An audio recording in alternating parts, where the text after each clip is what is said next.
গণতন্ত্র, ভোটাধিকার ও মানুষের অধিকার প্রতিষ্ঠার আন্দোলনে জীবন উৎসর্গকারী জুলাই শহীদদের স্মরণে বগুড়ায় ব্যতিক্রমী উদ্যোগ নিয়েছে বাংলাদেশ জাতীয়তাবাদী দল বিএনপি।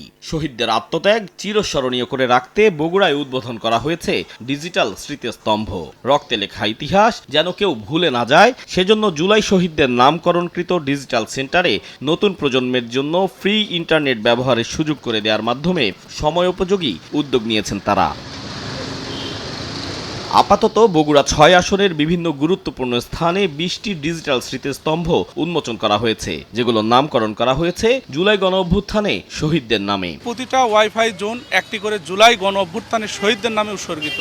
প্রতিটি জোন একটি ডিজিটাল স্মৃতিস্তম্ভ, যেখানে মানুষ ইন্টারনেট ব্যবহারের পাশাপাশি শহীদদের আত্মত্যাগের ইতিহাস জানতে পারবে। আমাদের গত আন্দোলনে বগুড়াতে ১৬ জন শহীদ হয়েছে, সেই ১৬ জনের নামে প্লাস হচ্ছে মীর মুগ্ধ, আবু সাইদ, আপনার হচ্ছে আমাদের ছাত্রদলের শহীদ ওয়াসিম, এদের নামে উৎসর্গ করা হয়েছে জোনগুলো।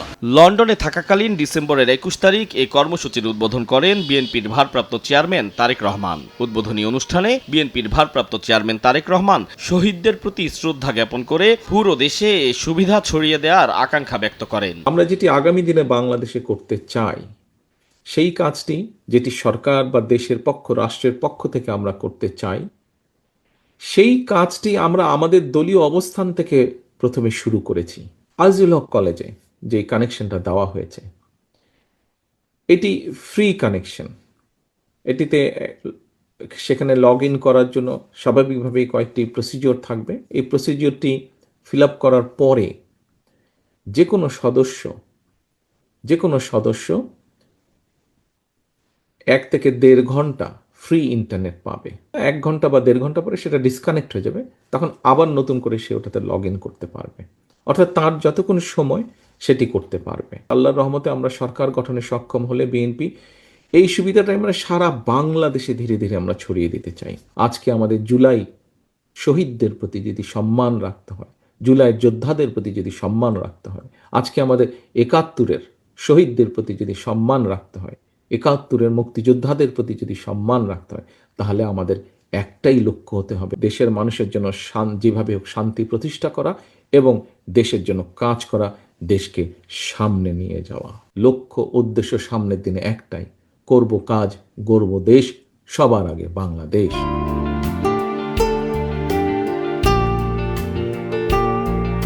বগুড়ার আজিজুল হক কলেজের দৃশ্য এটি। ভিন্নধর্মী সুযোগ পেয়ে উদ্বেলিত শিক্ষার্থীরা কিউআর কোড স্ক্যান করে ফ্রি ইন্টারনেট সেবা পেতে লগ ইন করছেন তারা।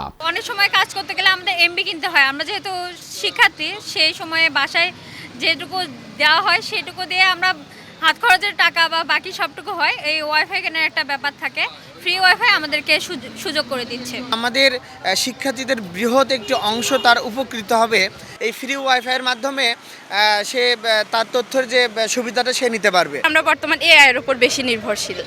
এআই যখন আমরা ব্যবহার করতে যাই, আমাদের অবশ্যই ইন্টারনেট লাগে। এখনকার শিক্ষার্থীরা ইন্টারনেট সচরাচর কিনতে পারতেছে না, সেই ক্ষেত্রে সেই দিক বিবেচনা করে জনাব তারেক রহমান যে আমাদের সুবিধা দিয়েছেন, এই জন্য তাকে ধন্যবাদ জানাই। বিএনপি তথ্য প্রযুক্তি বিষয়ক সম্পাদক জানালেন, দেশের মানুষের ইন্টারনেট ব্যবহারের অধিকারের বিষয়টি বিশেষভাবে মাথায় রেখে এ সুবিধা দেয়া হয়েছে। তারা চান ইন্টারনেটের ইতিবাচক ব্যবহার প্রত্যেক মানুষ তথা দেশকে এগিয়ে নিয়ে যাবে বহুদূর। আপাতত পাইলট প্রজেক্ট হিসেবে চালু করা হয়েছে বগুড়ায়। জনগণের ভালোবাসা ও ভোট পেয়ে সরকার গঠন করলে ছড়িয়ে দেয়া হবে পুরো দেশে। আমাদের ভারপ্রাপ্ত চেয়ারম্যান মহোদয় উনি আমাদেরকে পরিকল্পনাটা এইভাবে দিয়েছিলেন যে শিক্ষা প্রতিষ্ঠান, তারপরে রেল স্টেশন, বাস স্টেশন, এরকম গুরুত্বপূর্ণ বাজার, হাট বাজার, এই পাবলিক প্লেস যেগুলো আছে বা লাইব্রেরি, ক্যাফে, এই সমস্ত জায়গায় যেন আমরা ফ্রি ইন্টারনেটের একটা প্ল্যান রাখি। তো সেই অনুযায়ী এটা একটা প্ল্যান করা হয়েছে। এটা একটা সেলফ সাস্টেইনেবল একটা প্ল্যান।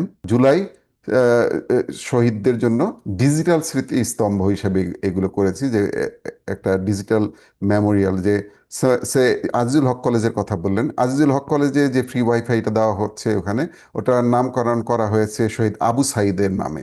জানান, লগ ইন করলে 10 সেকেন্ডের একটি বিজ্ঞাপন চলবে। বিজ্ঞাপনের আয় থেকে ইন্টারনেট খরচ চালানো হবে। আতাউর কাউসার, সময় সংবাদ, ঢাকা।